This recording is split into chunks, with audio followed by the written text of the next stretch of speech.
Hi hello friends. என்னோடய அடுத்த நிலையை சொல்கிறேன் ஃப்ரெண்ட்ஸ். நான் என்னோடய அம்மா வீட்டில் இருந்தேன் இல்லைங்களா. என்னோடய அம்மாவோட சிறு சிறு பாடுகள், வீடு வேறு மாறிட்டேன். தனியாக இப்போ அம்மா வீட்டோட கொஞ்சம் எட்டி வந்துட்டேன். அந்த வீடு மாறின கவலைகள், என்னை விட்டு பிரிஞ்சு போன கவலைகள், என் பிள்ளைக்கு அடிக்கடி உடம்பு சரியாமல் போயிட்டு இருந்தது, அந்த கவலைகள். இதை எப்படி சரி பண்ண போகிறோம், நம்ம யாரோட ஹெல்ப்பும் இல்லாமல் வாழ்ந்துட்டுருக்கோமேங்கிற கவலைகள், இது அத்தனையும் சுமந்துக்கிட்டு ரொம்ப தனிமையில் அழுதுகிட்டு வாழ்ந்துட்டு இருந்தேன் ஃப்ரெண்ட்ஸ். எனக்கு புது வேலை மாறிட்டு ரொட்டீனாக அந்த வேலைக்கு போயிட்டு வந்துக்கிட்டு அதில் வர வருமானத்தில் வாடகை, கரண்ட்டு பில்லு, சிலிண்ட்ரு, ஈசி, சைக்கிளுக்கு காற்றடிக்கிறது, என் பொண்ணுக்கு ஹாஸ்பிட்டல் செலவு பண்ணுறது, இப்படி என்னோடய காசை வச்சு தான் நான் என்னை முன்னேறி வந்தேன்.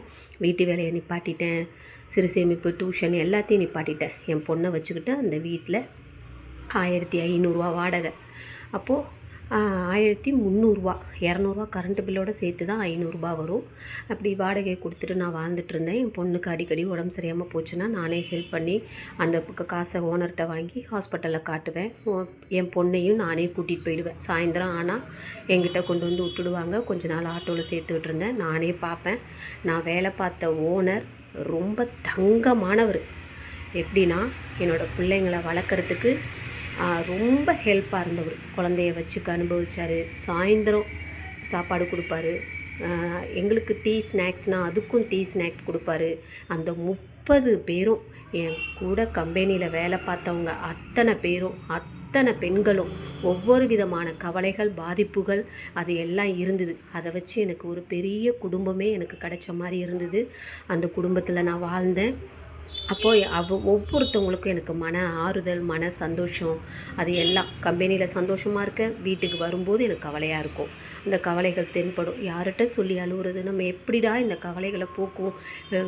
அந்த அளவுக்கு சந்தோஷமாக இருப்பேன் நான் வேலை செய்கிற இடத்துல. ஏன்னா எல்லாமே லேடிஸு, 2 ஜென்ஸ் தான்.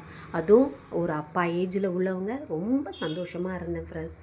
எந்த கவலைகளும் இல்லாமல் அப்படியே என் வாழ்க்கை ஓடிச்சு. அப்புறம் அம்மா பேச ஆரம்பித்தாங்க. கோபம் தணிஞ்சு பேச ஆரம்பித்தாங்க. அப்புறம் கொஞ்சமாக என்கிட்ட பேசிட்டு அப்புறம் பார்த்திங்கன்னா ஃப்ரெண்ட்ஸ், ஏதாவது ஒரு குழம்பு கொடுத்து விட்றது, இப்படி ஏதாவது ஒரு ஹெல்ப் பண்ணாங்க. நானும் வாங்கிட்டு இருந்தேன். ரொட்டீனாக என் வாழ்க்கை இப்படியே ஓடிட்டே இருக்கும்போது ஒரு வாட்டி அட்வொகேட்டுக்கு போய் பார்க்க வேண்டியதாக இருந்துச்சு. அப்போ அட்வொகேட் ஆஃபீஸ்க்கு போய் பார்த்தேன்.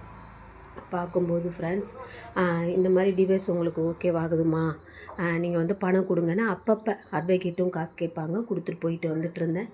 அப்போ பார்த்தீங்கன்னா, என்னோடய குழந்தைக்கு ரொம்ப வேலைக்கு போயிட்டு வந்துட்டு அந்த வெயில் நேரம் என்னோடய லைஃப்பில் என்னோடய குழந்தைக்கு அடிக்கடி உடம்பு சரியாமல் போயிட்டுருக்கும்போது அந்த ஒரு ஃபீலிங் இருந்துச்சு. இப்படியே என் வாழ்க்கை ஓடிட்டு இருந்தது. அப்போ திடீர்னு என்ன பண்ணாங்க, என்னோடய வீட்டில், நீ இப்படியே எத்தனை நாளைக்கு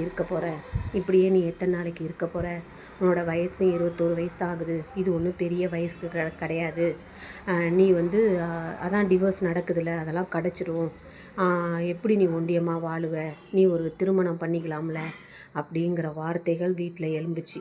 அதுக்கு நான் என்ன பதில் சொன்னேன், அதுக்கப்புறம் என்ன நடந்துச்சுன்னு அடுத்த நிலையில் சந்திப்போம். Tata, bye, see you.